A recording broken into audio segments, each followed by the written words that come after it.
Remember to like the video, give your opinions, and subscribe to get informed on our most recent news.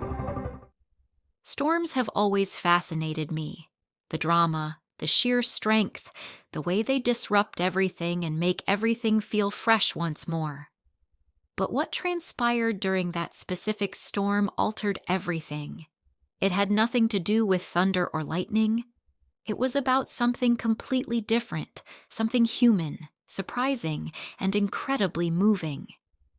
Diane is my name. At 47, I've been residing in the quaint suburban hamlet of Willow Creek for the past 10 years. Though recently I had started to feel restless, as though something was lacking, something I couldn't exactly identify. Life here moves slowly, which I normally find pleasant. Home alone on a Friday night watching a rerun of an old black and white film, the lights flickered and finally went out completely. Wonderful, I thought, searching for candles haphazardly. Exactly what I required. Looking out the window, I saw the wind picking up and bending the trees under a lowering sky. Lighting a few candles, I covered myself in an old quilt my mother had given me years ago and plopped down on the couch, ready to weather the storm. Every drop pounding relentlessly like a rhythmic symphony, the rain began hammering the roof. Suddenly, amid the constant rain beating, I heard a loud banging at my front door. My heart skipped. Who would be outside during a storm like this? Grabbing my torch, I carefully approached the front door and looked through the window. Mark, my neighbor from 2 doors down, stood on my porch, soaked. A quiet, nice guy in his early 50s who usually kept to himself, Mark had moved in a few months back. Though I'd never had a genuine talk with him, we had traded hellos and short banter. Startled by how saturated he was, I opened the door fast. His shirt clung to his chest and his dark hair hung to his forehead. He looked ashamed, his cheeks reddening even in the low candle illumination. "Diane, I'm truly sorry to bother you," he replied, his voice muffled by the screaming wind. "A tree just fell over my driveway, blocking the road totally. My power's out too, and my phone battery's dead. I didn't know where else to go. I acted without thinking. Mark, come in. Out there you're going to catch your death." He walked in and I quickly gave him a large towel. Apologizing once more, he uncomfortably dried off. Though I didn't want to bother, "Nonsense," I said encouragingly. "We're neighbors. What good are we if we can't assist one another in a storm?" Mark's shoulders visibly relaxed at my comments, and I directed him into the living room. His features softened in the candlelight. I had never seen how very blue his eyes were, or how the wrinkles at the corners suggested many untold stories. Still shaking a little, he sat on the sofa. Rubbing his hands together, he said softly, "You'd think at my age I'd be better prepared." I chuckled softly. "Storms always catch us off guard," I said, considering not only the weather, but also my own recent agitated emotions. I gave him a new cup of tea I had somehow brewed prior to the power going off. The warmth restoring color back to his cheeks made him hold it gratefully. We began speaking, first about the storm, then about ourselves, as the wind howled outside. After losing his wife 5 years ago, Mark had just relocated to Willow Creek to start over. I was taken aback by his candor. He spoke softly of his late wife, honoring her memory with gentle respect, yet there was a subtle loneliness that really struck me. I said in exchange that after a marriage that slowly slipped into friendship instead of love, I had been divorced for 7 years. "We grew apart," I said quietly, staring down into my drink. "Funny how loneliness creeps up on you, isn't it?" Mark nodded pensively, his eyes sympathetic and understanding. "The hardest is the quiet," he said in agreement. particularly on evenings like this one. A comforting stillness filled with the rhythm of rain and the soft flicker of candlelight descended between us. I sensed a change inside me, a warmth I hadn't experienced in decades. Still, I was wary, fearing misinterpretation of this newly discovered closeness that seems to come so easily between us. Mark eventually spoke up, his voice low and unsure. "Diane, thanks for allowing me in tonight. You didn't have to." I stretched out instinctively and touched his arm lightly. "I'm glad you knocked," I said truthfully. Truth be told, storms like these serve as a reminder of how alone I often feel. It's good to share it with someone. Mark's hand lay softly over mine, the warmth of his touch sending a faint electric pulse through me. "Me too," he said quietly, looking into my eyes and radiating sincerity with every word. "Talking to you like this has peculiar comfort given I've spent many nights alone recently." Surprised and touched by the unanticipated depth of our relationship, my heart fluttered somewhat. Thunder rolled loudly outside, breaking our stillness and accentuating the gravity of the situation. I found myself attracted to Mark in a manner I hadn't experienced towards anyone in a very long past. But we both started to realize how fragile and unexpected this moment was as the wind howled louder and lightning lit the shadows in the space. Suddenly bashful, a flush appeared on my cheeks. Sensing my uncertainty, Mark softly cleared his throat. "Diane," he whispered gently, ending our shared quiet. "Though I don't want to make your life any more difficult, I would truly love to know you more. Perhaps even see where this goes, if you so desire." His sincerity moved me profoundly, causing me to weep up and fast blink away the tears. "Mark, I would appreciate that. When the storm passes, let us just wait to see how we feel about things." He smiled kindly, his eyes full of understanding. "I agree. No expectations, no pressure. Sitting side by side, sharing tales and silently creating a connection that seemed fresh yet comfortably familiar, we spent the rest of that rainy night. A feeling I had almost forgotten, something in me sparked with hope and potential. The storm was passing both outside and within by the time daylight drew near.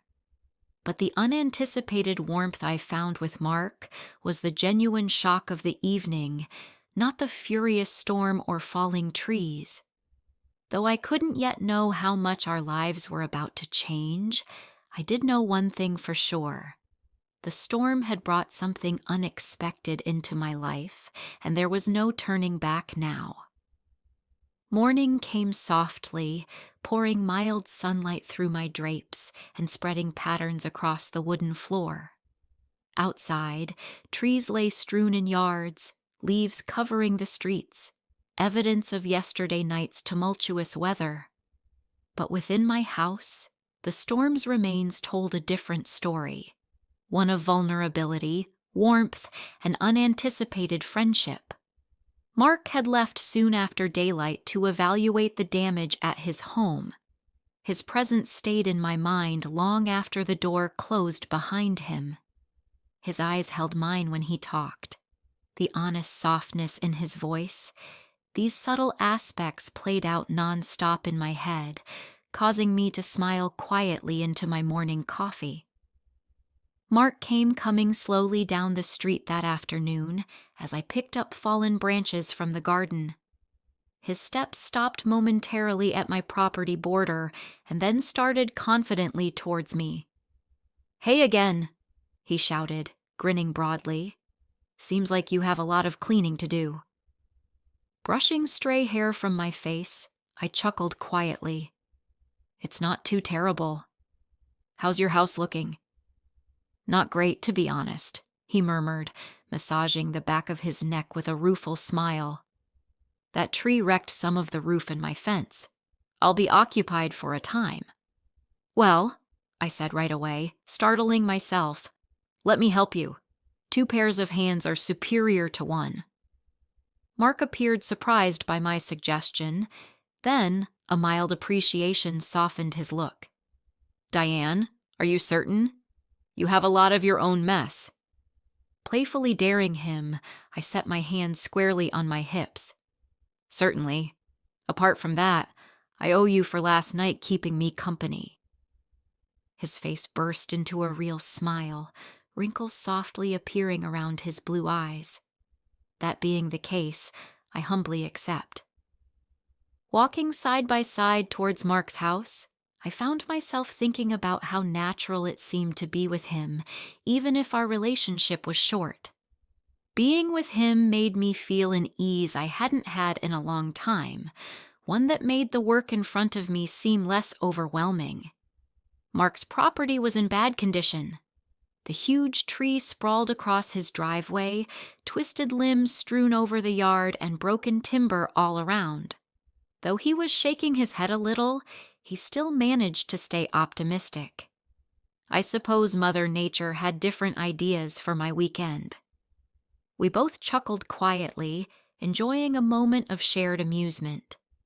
Before long, we started cutting and moving branches, removing rubbish, and finally making little piles close to the curb.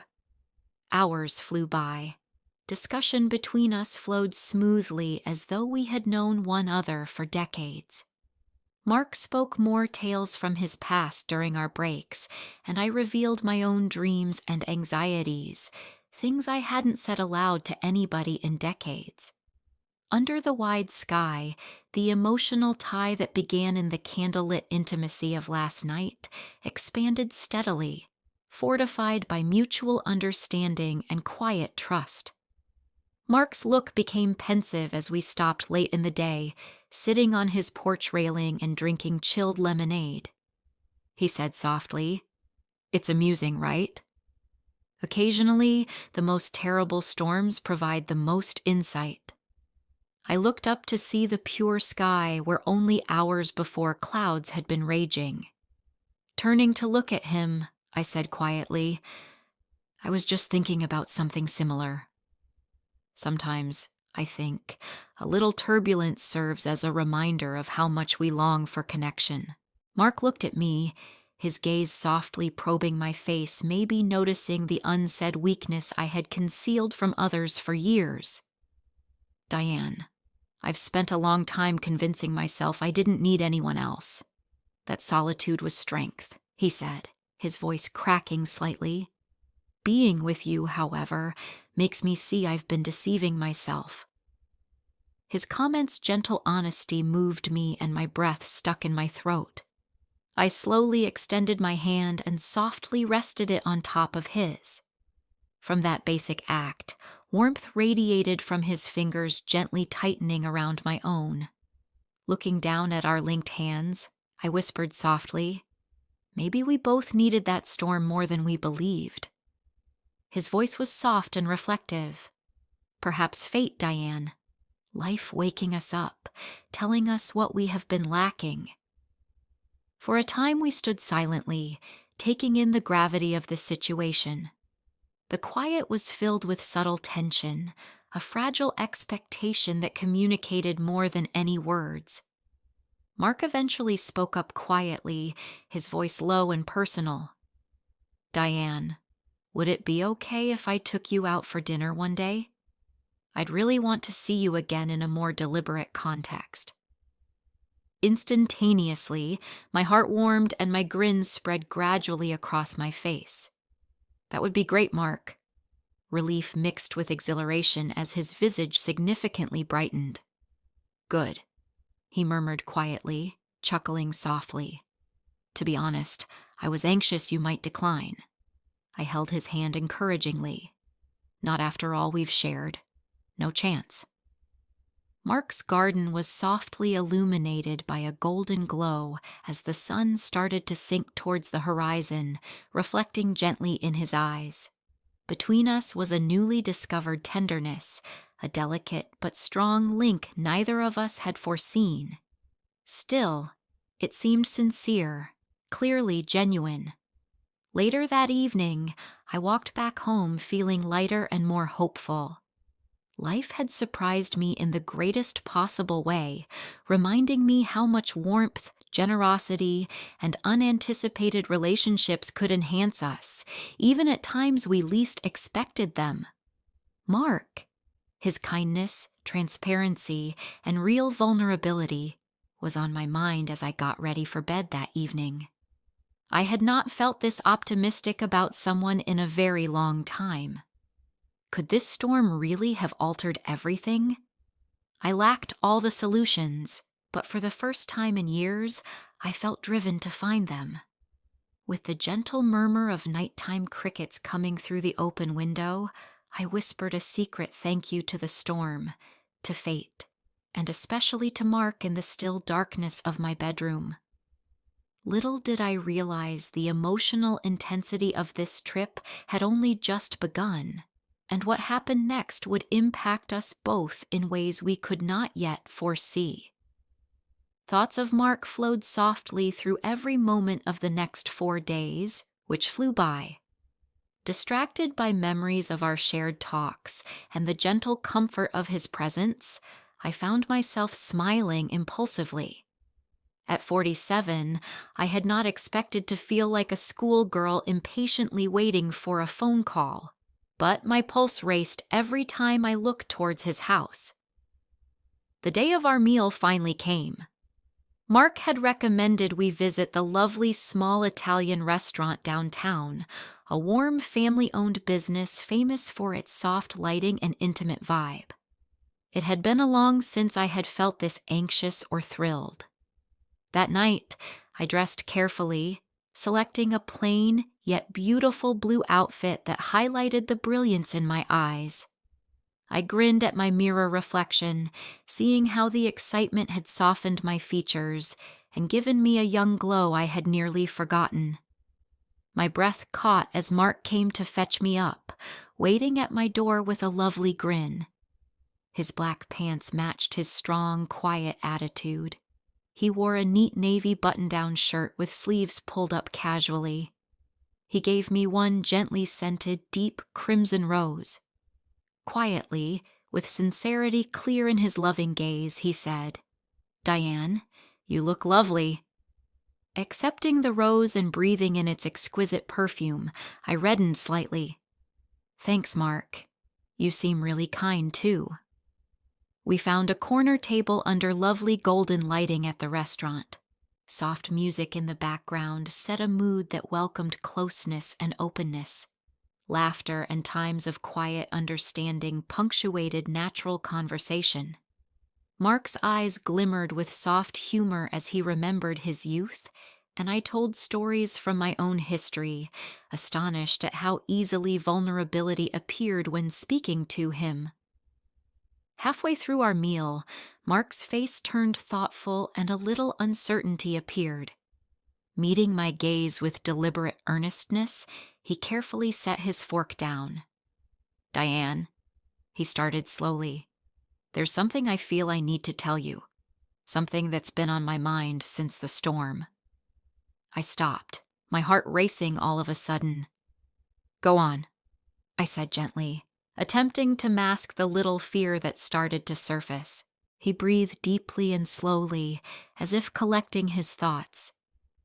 Years have passed since I let myself feel this way about someone. Ever since I lost Lisa, my late wife, I've held myself back emotionally. I thought shutting out vulnerability meant protecting myself from pain. But after meeting you, I realized I've been denying myself something essential. His sincerity moved me greatly, and I automatically stretched over the table to softly put my palm on his hand. "Mark, thank you for saying this. After losing someone you loved so much, you have every right to be wary. But vulnerability, letting us feel deeply, is what gives life meaning." His look softened appreciatively, and relief spread over his features. "You're correct, Diane, and that's precisely why this night means so much to me. I'm deciding to open myself up once more, to run the chance of experiencing something significant. with you." His remarks made my heart swell and warmth spread across my chest. "I feel precisely the same," I said quietly, vulnerable but safe in his company. Deep down, I've been yearning genuine connection despite having spent so long pretending I was perfectly well on my own. When you arrived during that storm, I realized what I had been lacking. Savoring the newly found connection between us, we shared a calm moment of mutual understanding, fingers gently interlaced on the tablecloth. We strolled leisurely under softly lighting streetlights across town following dinner. A soft wind stirring leaves around us made the night somewhat cold. My hand located Mark's without deliberate thought. Our fingers intertwined automatically. It seemed appropriate, simple yet very important. Mark stopped as we walked by a little park softly lit by moonlight and turned gently towards me. He reached up to delicately brush a strand of hair from my face in the silent stillness, fingertips lingering softly against my cheek. "Diane," he said softly, his voice real and kind. "Meeting you has reminded me how good it feels to share life with someone else. I didn't expect this. I didn't even think it was feasible. But now that you're here, I don't want to let this feeling go." The honesty evident in his gaze made my breath catch and my heart race faster. "Mark, I don't either. You have opened my heart in ways I believed were gone forever." He inched closer, pausing a little as though waiting for my go-ahead. I lifted my face up without thinking to meet his lips gently. Though soft, our kiss was full of strong, silent intensity that said volumes. The loneliness that had characterized our recent years vanished totally in that one moment under the starry sky. Mark closed his eyes and softly placed his forehead against mine as we separated, as though relishing the profundity of the moment. "I never imagined I'd feel this again," he said softly. Fingers gently stroking the side of his face, I said, "Me either. I appreciate your risk-taking." Walking home hand in hand under the sky made me feel different, lighter, more optimistic, and emotionally awakened. Our unplanned evening had softly opened doors inside both of us, letting warmth and intimacy pour into areas we had kept quite guarded for far too long. Mark stopped at my door and turned to look at me with a soft smile. "Thank you, Diane, for tonight. For all you do." I squeezed his hand lovingly and grinned broadly. "Mark, tonight is only the start. I really believe that." Walking back towards his house warmed my heart with great appreciation. Life had startled me, had astonished us, in a way neither of us had thought conceivable. I felt revitalized, emotionally aroused, and profoundly linked in a way that made my pulse race with anticipation for the future. Little did I know then, our path was only starting and the most deep revelation waited just ahead. Every day more colorful and lively than the last, the weeks that followed appeared to pass in a hazy haze. Mark and I shared long walks, peaceful evenings, and the sort of simple friendship I'd long since forgotten was possible, spending as much time together as we could. Once alone, my world had grown into something considerably more satisfying, richer, warmer. On a bright afternoon, while we sipped coffee on my front porch, Mark looked towards me pensively, his eyes soft yet serious. "Diane, I've been mulling over how odd it is, how our paths intersected that stormy night, almost as if fate decided to intervene." Leaning comfortably against him, I grinned broadly. I felt the same way. A storm was the last thing I expected to bring such joy into my life. He held my hand with tenderness. I didn't either. Years have passed since I felt linked to anyone. Now I cannot picture going back. Distant thunder, an unexpected reminder of the night our trip had started, disrupted our silent thought. Slowly, clouds formed in the sky. Their soft rumbling was a comforting reminder of the beauty possible from disorder. Mark astonished me later that evening by reaching into his wallet for an old picture as rain softly tapped against the window panes. When he gave it to me, his face was gentle and nostalgic. "This was Lisa," he remarked softly, his voice full of respect. "Every day since Mom died, I've carried this picture with me. Tonight seems appropriate to finally let go." I closely inspected the faded picture. Lisa was a nice woman with a sincere, warm smile, someone obviously loved and much valued. Mark's candor made me feel tight in both sympathy and appreciation. "Mark, she was lovely." "She must have been quite unique," I said earnestly. His eyes were thoughtful as he gently shook his head. "She was. She showed me how crucial it is to love openly, without regret. For years, I believed I would never experience that again, but now, Diane, I discovered something amazing with you. You have revived me." Tears clouded my sight as I carefully returned the image to his palm. "Mark, I can't tell you how much it means to me that you shared this. I want to respect what you have had, what you have lost, and value what we are constructing together." His eyes glimmered gently as he stared at me closely. "That's precisely how I feel, Diane. Meeting you has shown me that love is limitless. Our hearts expand. They don't replace. I never thought I could feel this strongly again, but here we are, and it seems perfect." As we held each other gently and rain gently ran over the windows, my heart swelled. It was a time of silent thankfulness, a mutual recognition of loss, development, and the lovely complexity of discovering love once more. Several weeks later, Mark asked me to a weekend trip to a cottage tucked away in the surrounding mountains. Quiet, calm, and profoundly romantic, it was the ideal venue. Under stars so brilliant they looked impossibly near, we hiked beautiful trails, laughed together, and talked profoundly into the night. Mark looked at me on our last night near the crackling fireplace, covered in a beautiful quilt, his gaze warm but vulnerable. "Diane, these last few months have changed me in ways I never imagined.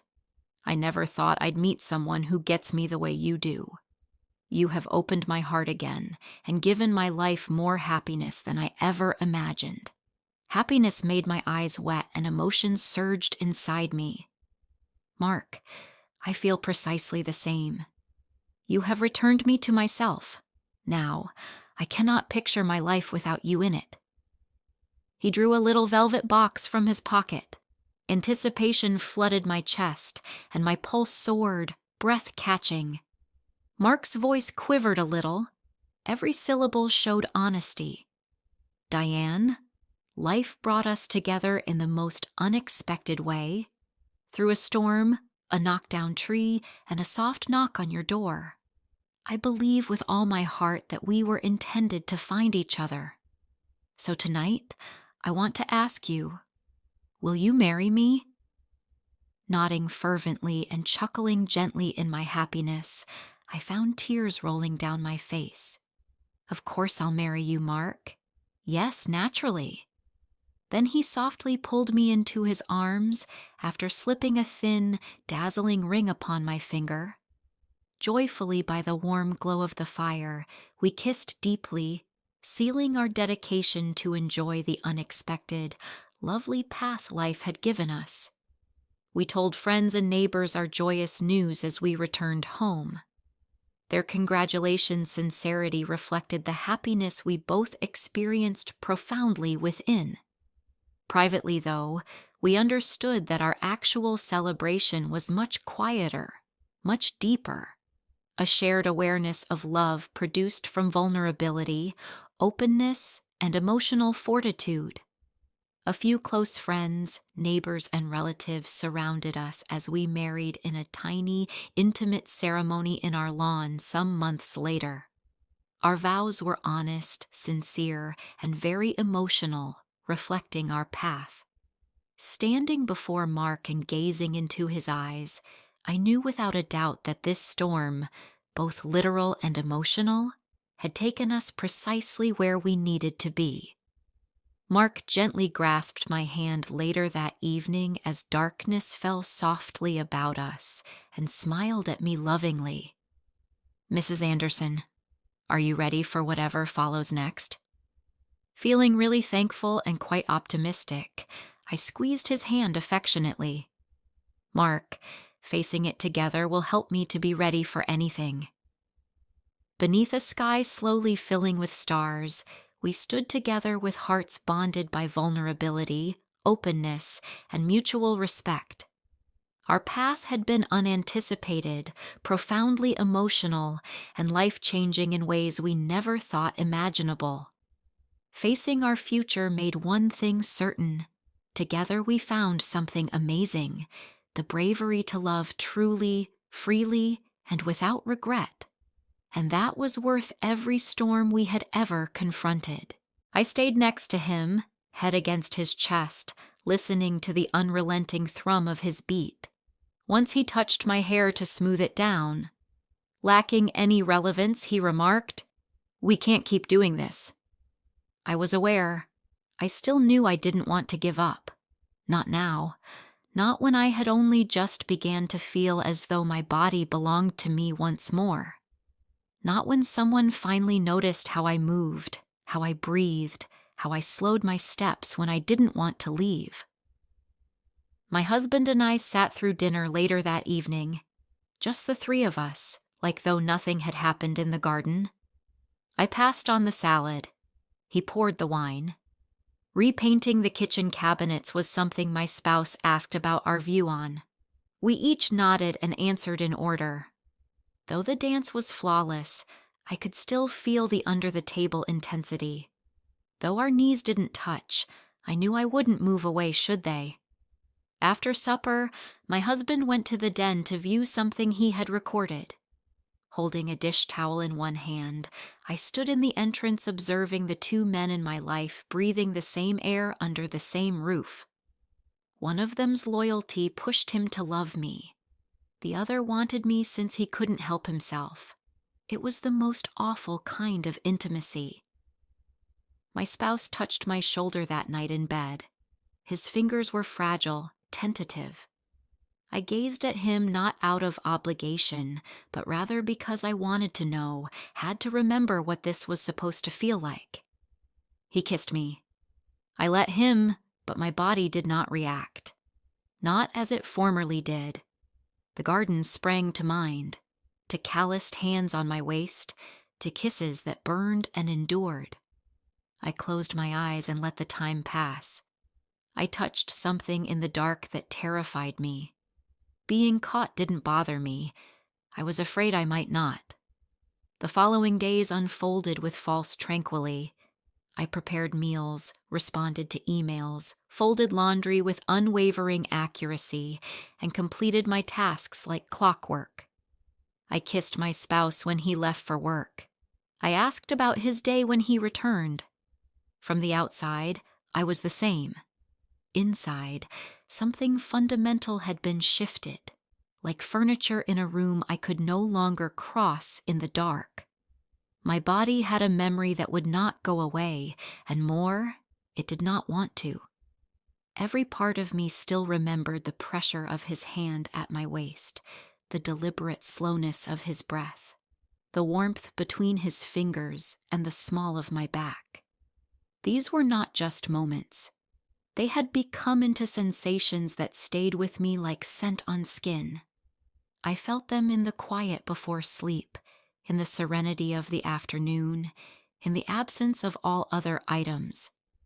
He did not begin anything after that second kiss, not physically either. But we orbited one another ceaselessly in the way his gaze lingered when I entered the room, in how I found reasons to be alone in the yard or the laundry room, places he could also happen to pass through. A hidden thread vibrating with tension connected us closely over distance. It was not desire, it wasn't affection, it was recognition. Then came the unanticipated shift.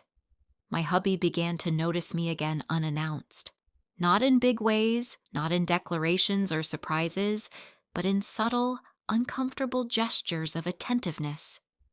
One evening, he brought home my preferred wine. Unprompted, he claimed he would bring me to the art exhibition I had hinted at weeks earlier.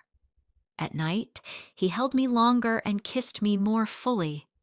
Waking in the early hours to find him just observing me, his palm resting on my hip as if trying to remember its curve, a part of me wanted to let him. The other side, the one that had reawakened under someone else's touch, remained silent. During breakfast on a Thursday morning, he brought it up. "You have been somewhat distant lately." The spoon in my hand floated above the yogurt dish. I remarked, "Just weary." "You are not just tired. You are somewhere else." I did not answer. He didn't push, but I felt it in the room after that, an awareness creeping in, slowly and invasively. My husband was noticing the cracks. Later that day, I looked in the corridor mirror and couldn't recognize the expression in my own eyes. It wasn't guilt. It was not humiliation. It was conflict. A difficult, unpleasant item not to settle. My marriage had not collapsed. My partner had not disappointed me. He stayed here, stayed courteous, and kept trying in his methodical, quiet way. That, though, made the problem worse. I had not been trying. I had not been fighting to bring us back. Though it was wrong, I had succumbed too quickly to the pull of something that revitalized me. That night my stepfather and I were once more alone in the kitchen. The house was quiet. My husband in the living room, headphones on, absorbed in some documentary. I was rinsing the dishes. He was drying them. Although the air between us was dense, our hands moved in practiced rhythm. Ignoring me, he placed a plate on the rack and remarked, "I'm leaving Sunday." My chest started to stiffen. "Where at?" "Return to Lisbon. My flat remains there. Work remains." I turned the water off. The wash basin gurgled once and then fell silent. "You didn't mention anything before." Finally, he looked at me. Though his eyes weren't, his face was serene. "I didn't know till this morning. Received an email. I said yes before I could talk myself out of it." I dried my hands with a dish towel that surprisingly felt too thin. "Why didn't you tell me right away? Should I stay if I did?" I looked away. My fingers were gripping the towel's fabric too tightly. He came closer, but not close enough to touch. He said, "None of this bothers me. It's become a wound, though, and remaining will just keep me opening it." Though they should have hurt, his comments did not. Not as I imagined. What hurt more was how right, how adult, how definitive they were. Finally, I turned to him and asked, "What do you want me to do?" "You should choose what you require. Should that be him, I shall honor it. If not, don't stay out of habit. Lying to yourself only because it is easier is not worthwhile." Not trusting myself to talk, I nodded once. I didn't sleep that night. Lying awake, staring at the ceiling, I could hear the steady breath of the man next to me, good, loyal, present in all the necessary ways. I turned only enough to see his profile in the moonlight. He appeared to be calm, quiet, and reliable. I felt like an alien in my own home. By daylight, I had made a choice I could not reverse. Not quite an action, but a shift. Something internal, a lightening of the ties tying me to one version of myself. Dressed gently, I rose before dawn and descended to the porch. Already there, sitting with a bag at his feet, he saw the sky shrink at the borders. "You are early," I said. "So are you." We never said goodbye.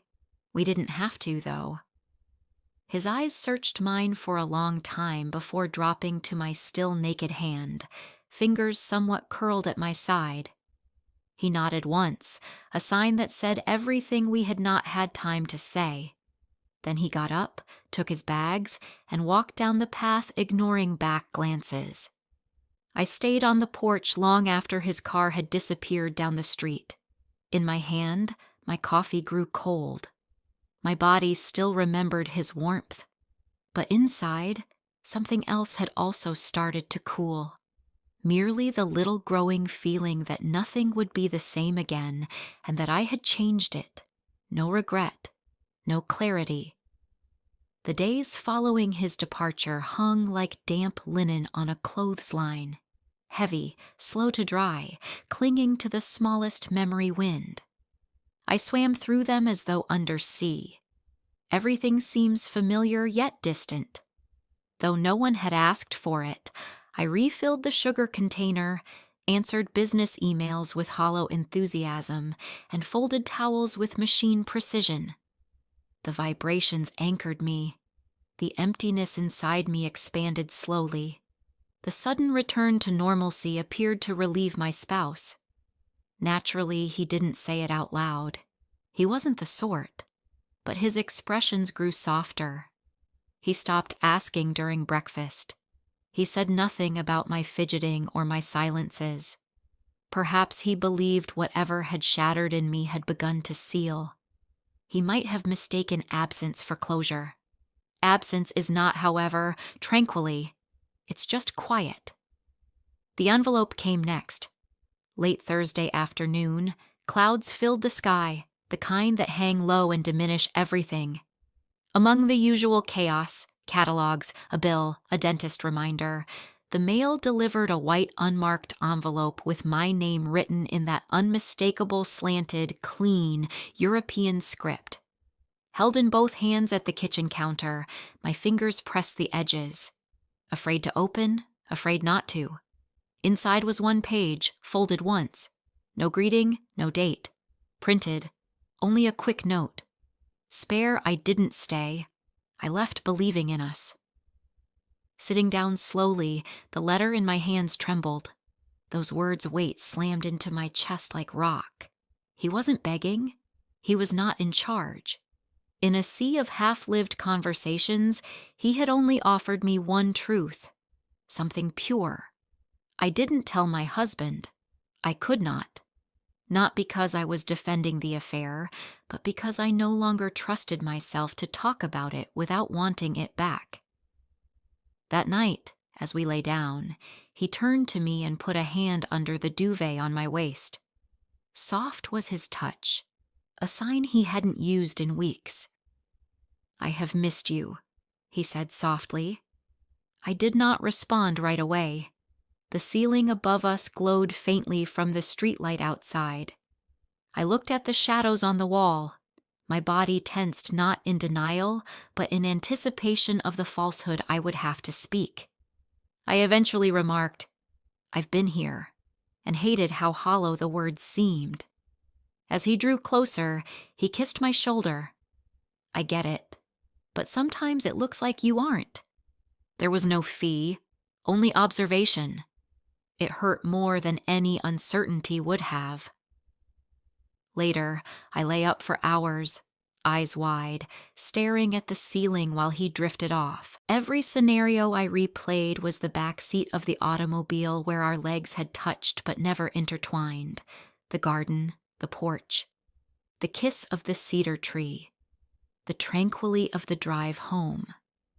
I recalled how his eyes had narrowed as he saw me speak, with whole presence, not suspiciously or possessively. That kind of concentration stays under your skin. It alters you. Then I realized I was not mourning the end of the affair. I mourned the return to invisibility. The next morning, I rose early. Not to cook, not to clean, but to move.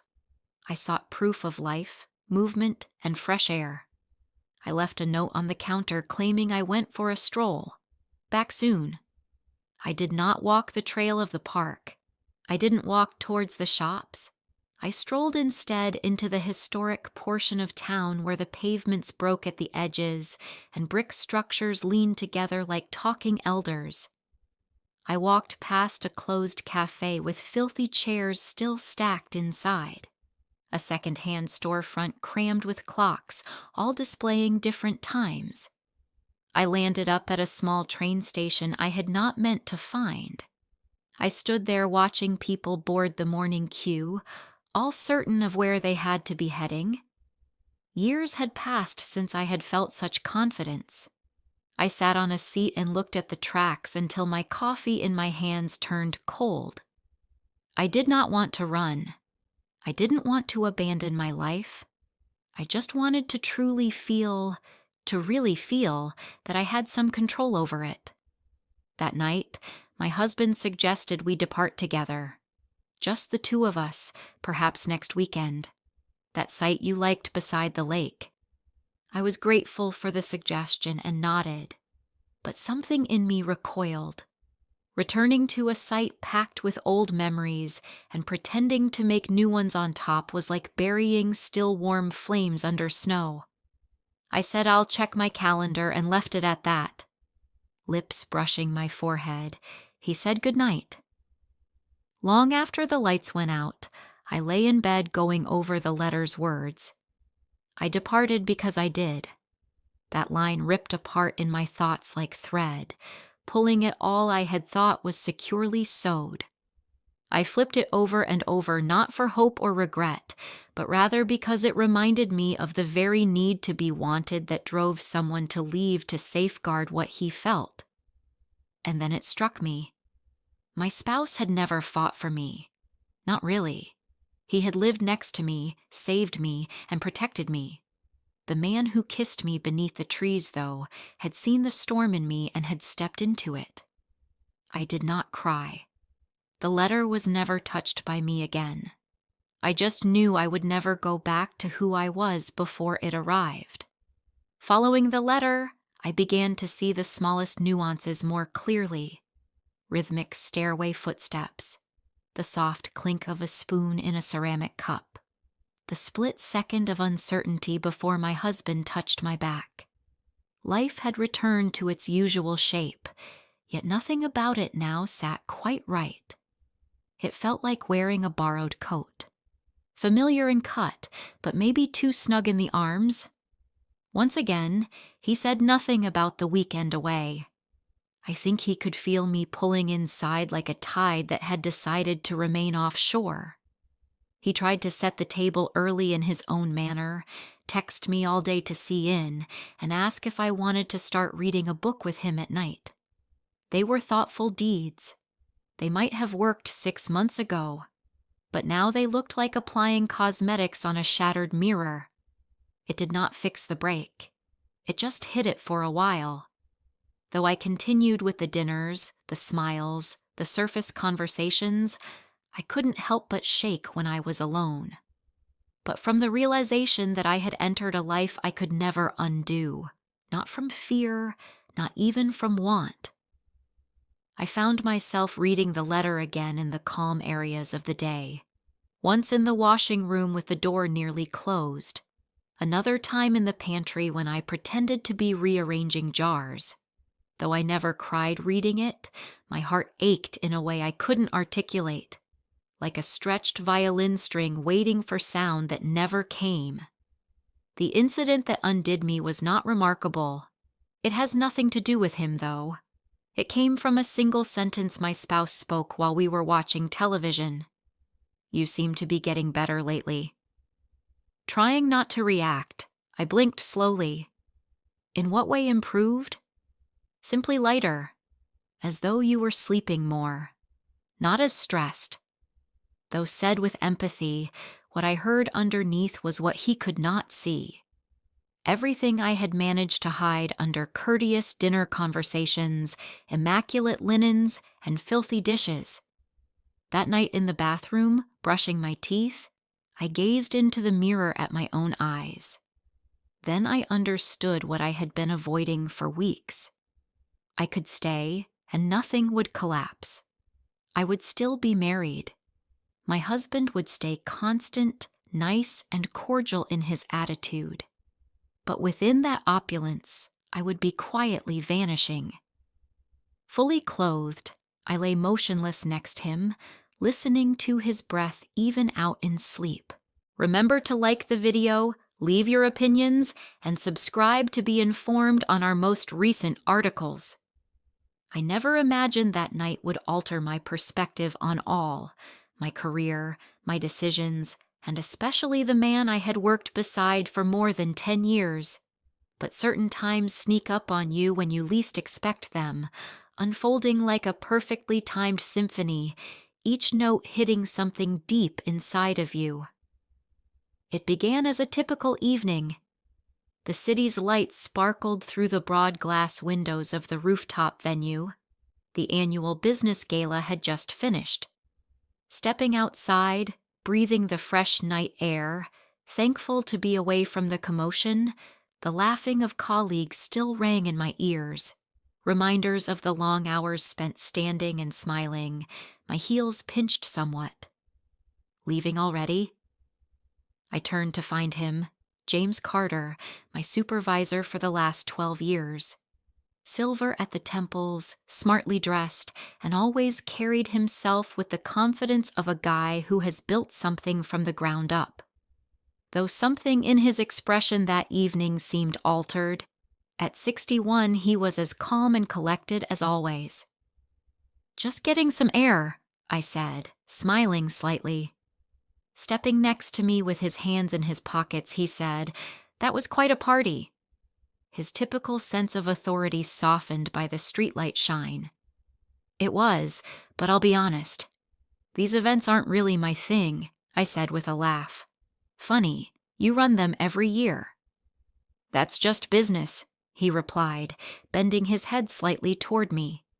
"You, on the other hand, really look to be enjoying yourself." I gave up. I guess I've picked up how to act.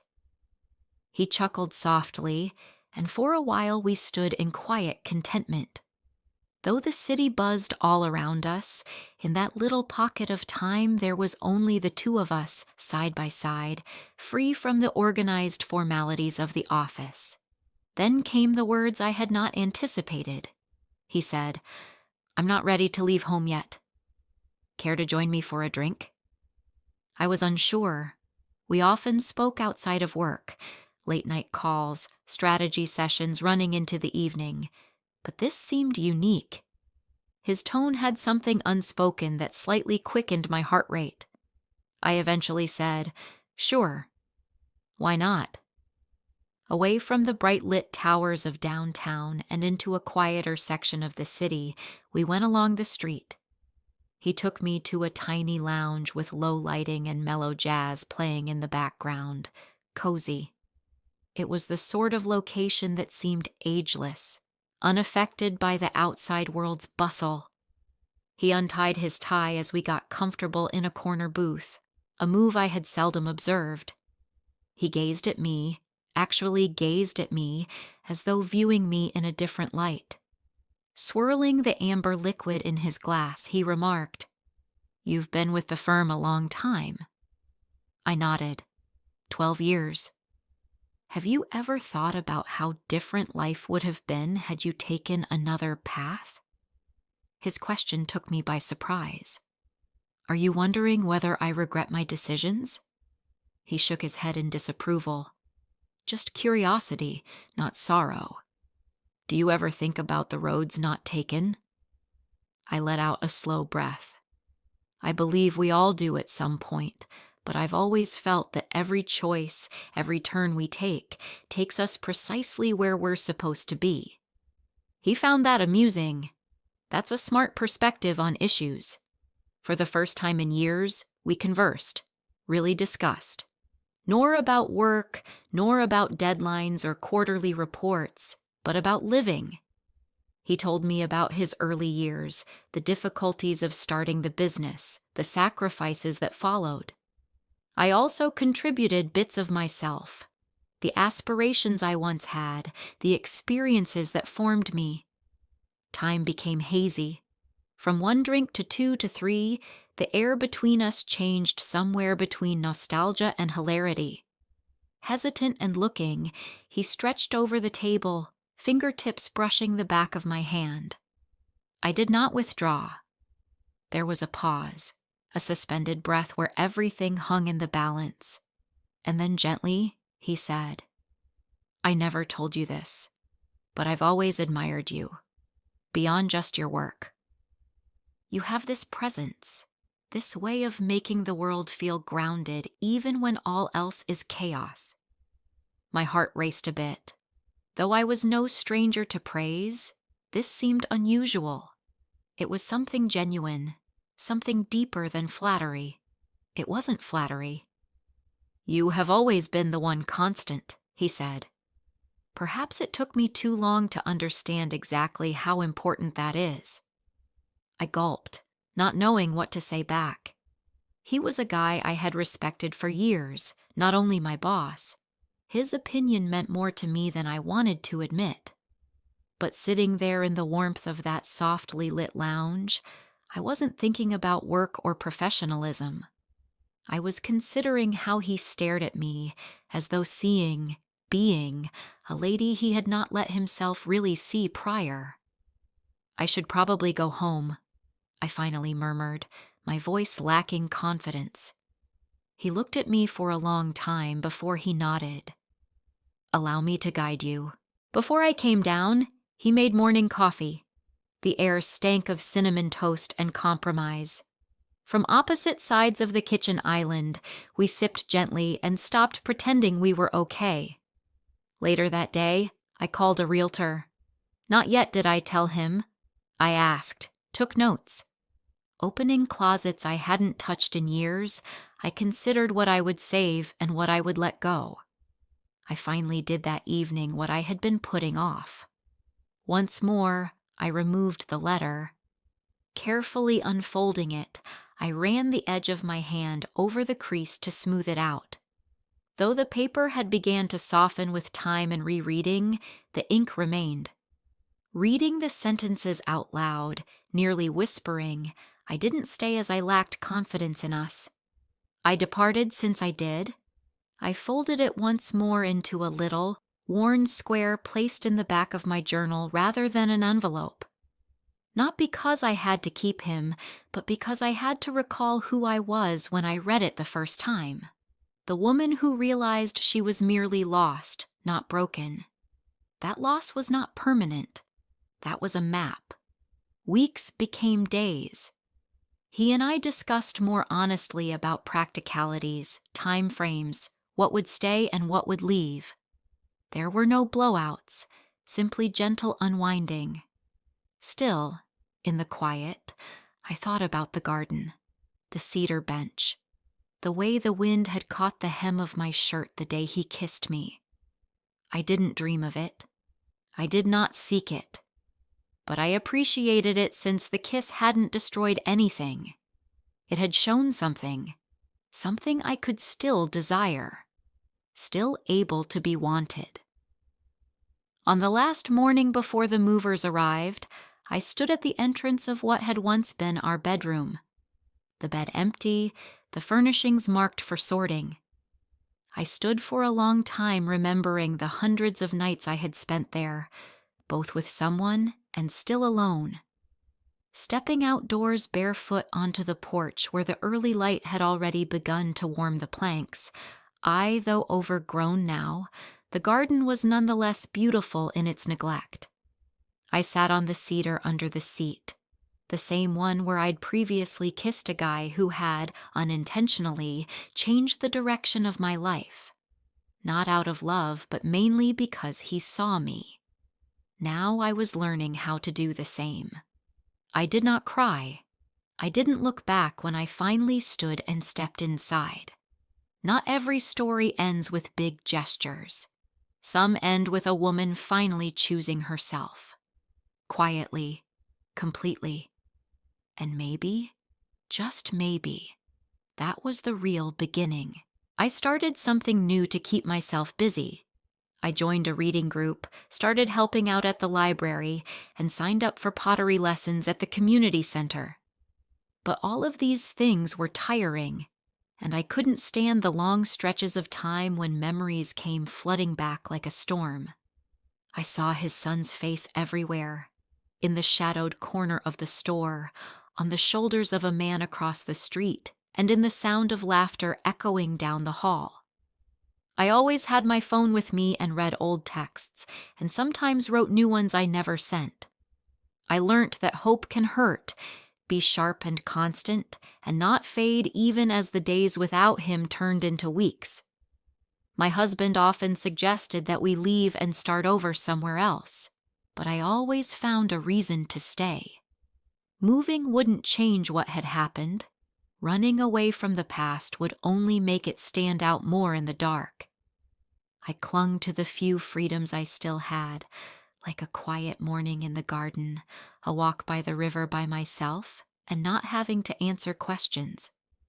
When I had a moment to myself, I would close my eyes and remember how his son's hand felt on my skin, and how strange it felt to know that I had been living for a short, horrible time in a way that scared me. A few months after he left, I came home one rainy afternoon to find an envelope in the mailbox. My address was written in a strange hand, but there was no name on it. Inside was a picture of me in the garden, with my eyes closed and the sun in my hair. The back of the picture has nothing written on it. I looked at the picture for a long time and felt a wave of desire so strong that I thought I would sink into it.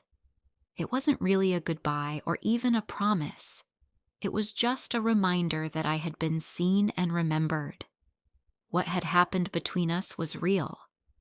The picture turned into my secret guide. I hid it under old letters and receipts and slid it into the back of a drawer, but I would often find it. I would sit on the edge of my bed and trace the shape of my face, trying to recognize the woman I had become when the house was quiet and my pain was too much to bear. Some days she felt like a stranger, and other days she was the only version of me I could count on.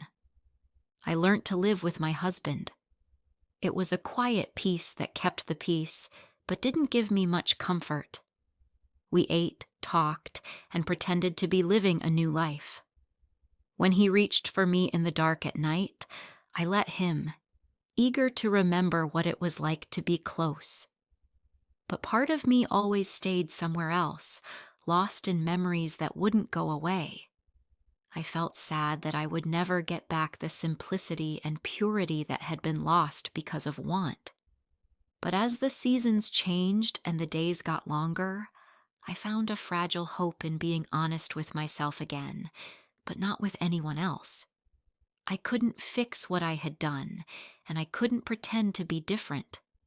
I started to let myself have a future that wasn't shaped by what I had lost, but by what I had learnt to survive from it. In the end, life didn't give me neat answers or happy endings. The pain never went away completely, but it got lighter. I carried it with me like a second skin, a personal map of loss and longing. Sometimes, in the stillest hours before dawn, I would close my eyes and remember, not with shame, but with gratitude for the days when I had risked everything to feel alive, even if only for a moment. And I finally understood that just being alive was a victory in and of itself. Remember to subscribe to Whispers of Us channel and leave your opinion below. Thank you.